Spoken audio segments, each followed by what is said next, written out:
everyone, I am here with another video. This one is in response to a question about why I attach the wobbles to the back of my projects the way that I do. Instead of taking the wobble and adhering it, say, to the center of this and then attaching it to my card, that's not how I do it. The reason I don't do it that way is because if you look at these wobbles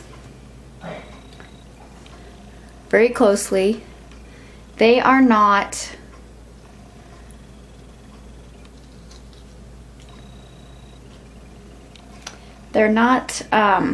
level at all, as you can see.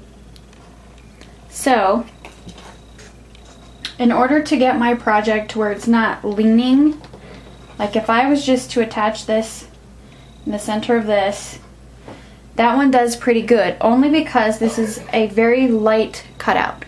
This is only one piece of cardstock with another piece of an outline and some eyes. So that one you can kind of just place, but it's also leaning to the right. So that's why I kind of fidget with it. And now it's leaning down here. So that's more centered to me. It's not leaning one way or the other. So if I was to just attach this to the back of this and just center it, it may not sit the way I want on my project. Here's one that has a couple more heavier layers. So the same thing. It's leaning up here, almost touching the mat. So I might turn my wobble this way and try to, it's still leaning up top, bring it down a little further, or turn it the other way. This is why it takes me so long to put a wobble on. So there's my balanced piece. And then here is one. This has 3 pieces of cardstock, one of which is pretty thick on the top, or it might be 4 pieces. This is 4 pieces of cardstock, and then the googly eyes. So it's going to be a lot heavier. So with one this heavy and the bigger area being the head, you don't want to just stick this on the back of the head and then stick it on your project. You want to take it and you want to try to balance it out.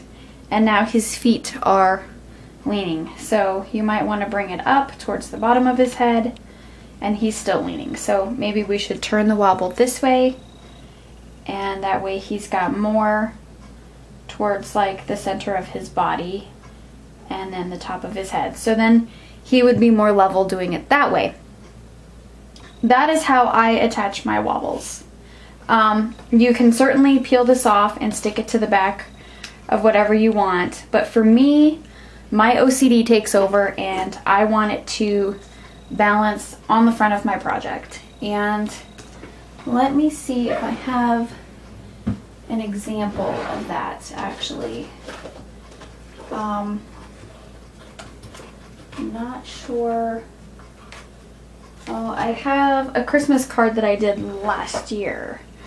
So here's a little penguin on the front that wobbles, and his wobble is basically in the center of his body because he's pretty evenly proportioned. So he sits pretty evenly on my card. You can tell he's not really leaning in either direction. So that's why I attach my wobbles the way that I do. So to peel off this thinner area and then set it on my table and then just try to balance without pressing down, I can pull it back up easy and then just balance it on there, and so it's even on the front of the card or whatever project I am making. So that is my video response on why I use the wobbles, how I attach them the way that I do. So I hope this helps a lot of you who were wondering the same question maybe. And if not, it's a new tip for using your Action Wobbles. And I will see you all in the next video. Bye!